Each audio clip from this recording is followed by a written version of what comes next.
भगवान महादेव एवं देवी पार्वती पुत्र गणेश को विघ्नहर्ता एवं अग्रपूज्य बोली कहा जाय थाए। कौनसी शुभ कार्य सर्वप्रथमे गणेश भगवान को पूजा करा जाय थाए। मान्यता रही कि विघ्नहर्ता हेबा जोगु गणेश पूजा सर्वप्रथमे करने द्वारा समस्त बाधा विघ्न दूर होता है। सेहीपरि गणेश भगवान प्रिय दिन हेउछि बुधवार। एही दिन विधि विधान सह गणेश को पूजा करने द्वारा विशेष लाभ प्राप्त होता है। यह व्यतीत गणेश को बुधंक कारक देव बोली मध्य कहा जाय थाए।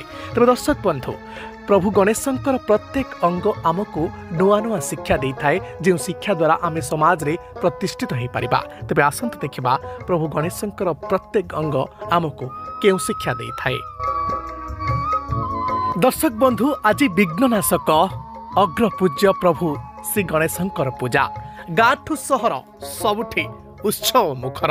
आउ एहारि भितरे आमे आज आपण को कहबू प्रभु गणेश देहरे थिबा प्रत्येक अंग आमको भिन्न भिन्न शिक्षा दे थाए। तेबे आसंतु जानिबा प्रभु गणेश विशाल मस्तक आमको क्यों शिक्षा दे थाए। कहा जाए जड़े बड़ मुंड थिबा व्यक्ति नेतृत्व नेबार दक्षता थाए। श्री गणेश बड़ मुंड यही ज्ञान दे थाए जे आमे आमर चिंताधारा को बड़ रखिबा उचित। सही भली बड़ कान गणेश को स्वल्प कर्ण बोली कहा जाए। ओडिया और संस्कृत रे सुपर अर्थ हेउछि कुला। गणेशंकर बड़ कान थिबारु तांकु सूर्प कर्ण कहा जाए। कुलार काम हेउछि भल जिनिस को निज पाखरे रखी खराब बा अदरकारी द्रव्य को उड़ाई देबा। एणु गणेश आमको उचित कथा सुनी खराब कथा को दूरेई देबाकू संकेत दियंती। ठीक से परी छोट चक्षु जो मानकर आखि छोट से माने चिंताशील और गंभीर प्रकृतिर होइथांती।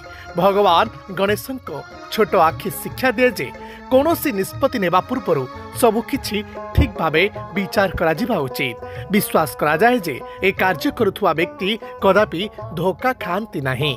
सही भली बड़ पेट गणेश को लंबोधर मध्य कहा जाए। बड़ पेट यह ही संकेत आमे जानु जे जावतीय खाद्य पेट भितरे पाचन होता है। मनुष्य जीवन को सुख दुखर पाचन हांडी बोली कहा जाए। जीवन रे जेते बड़ सुख बा दुख आसु अति सहजरे आमे ताकू हजम करि पारिले गुटे श्रृंखलित जीवन जी परिबा बोली गणेश बड़ पेट शिक्षा दिए। से भली क्षुद्र पाटी गणेश छोटिया पाटी आमको कम कथा कहवाकू संकेत दे थाए। अजथा एवं बहुत कथा कहवा द्वारा प्रज्ञा ह्रास पाई थाए। एणु गणेश ठारू ए शिक्षा मिले जे स्वल्प कथन को जीवनर आधार करी बंचिबा उचित। एक दंत भगवान गणेश तांको भंगा दांतरु एहा शिक्षा दे थांती जे सब प्रकार जिनिस को ठीक भाव में सदुपयोग करबा उचित। लड्डू गणेशंकर प्रिय प्रसाद हेउछि लड्डू। छोट छोट बुंदी अथवा खाद्य शस्य को एकाठी करी गोलाकार आकृति रे एहाको प्रस्तुत करा जाए। यह एकता और समृद्धिर प्रतीक।